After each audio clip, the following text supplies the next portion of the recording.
акча алып Чыңгыз деген аскер кызматкерибиз болгон. Bir gün murун мен отпускка кол коюп бергем. Үйлөнгөнгө чейин жолдош полковникте бергенде мен кол коюп бергем. 15 gün мына пласта келсем, усиление турган экен. Эмне отпускка кетпедиң десем, жолдош полковник мында кырдал болбаса мен кантип кетип калам деди. Эртеси күнү Альфа Актайын багытка отрядка жол көрсөтүп кетип атып курман болду. Вот, эрдик. Ошого кереги жок болсо кетип калса да болот эле. Кетип калса эч ким чукпайт эле. Мына эрдик жигиттер. Үчтөбөдөгүлөрдү артка кайт деп команда бергем. Мына өзү бергем. Жок деп туруп өлүштү. Мостогу жанында турган Дашадагы солдат менен тош команда берген. Жигиттер ширпеткиле деп. Күчүңөр жетпейт деп. Жок, газап турушты. Кыргыз экен турду. Вот баатырлык жигиттер. Кантип ушундай нерселерди кантип ушундай нерселерди унутуп калабыз. Унутулбайт. Азырга чейин жүрөгүм тызылдайт. Сүйүнгөнүмөн ушундай балдар бар экен кыргыздарда деп. Вот мына жерде тургандарым мен да 100% уверенмин дегендей орусча айтканда, ушундай убакыт келсе ар бириңер жан беришке даяр экениңерге. Кыргызбыз, потому что Кыргызстандын армиясыбыз.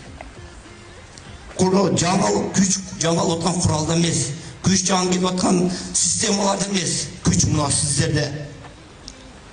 Мына милиция кызматкерлеринде, мону айтканда эртең менен кечке чейин көчөдө жүрүп кызмат өтүп аткан, УКМКнын кызматкерлеринде көрүнбөгөн душман менен согушуп атканын, чек арада туруп, монда айтканда сырттагы душманды киргизип аткан чек арачыда артта туруп, танкасын жүргүзүп даярдап согушка даярдап турган коргоо министрлигинде. Душман келсе, ошол жердеги элди чыгарып кеттим деген МЧС кызматкерлеринде. Вот ошодо күч Кыргыздын күчү. Келип аткан курал жарак, алынып аткан системалар, учактар бул экинчи орунда турат. Биринчи орунда адам, сиздерсиңиздер. Кыргыз элинде сиздер балдар бар. Bunday нерселер кайталанса деле ушундай эрликти көрсөтөт деген үмүтүм чоң менин. Ата-энелерге айтып кетем, дагы бир жолу рахмат сиздерге. Мен ар дайым айтам. Бул эрдик деп. Ушул турганыбыз деле Кудайга шүгүр.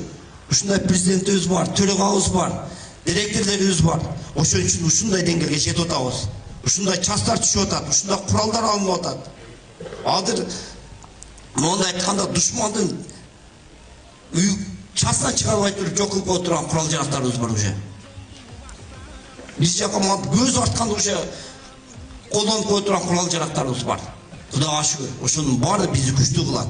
Жолдош полковник айтып кеткендей, азыр бизде мондай айтканда гарант безопасности болуп турабыз. Гарант безопасности болуп тура берели. Сиздерге чоң рахмат. Дагы бир жолу бүгүнкү мондай айтканда мелдештин ачылышы менен куттуктаймын. Күчтүүлөр утсун. Биздей, сиздей аркада өсүп кетип аткан муундай баатырларыбыз көп болсун. Кыргыз элине эч качан душман келбесин. Душман келе турган болсо биздей баатырлар чыгып алда туруп берсин. Рахмат сиздерге.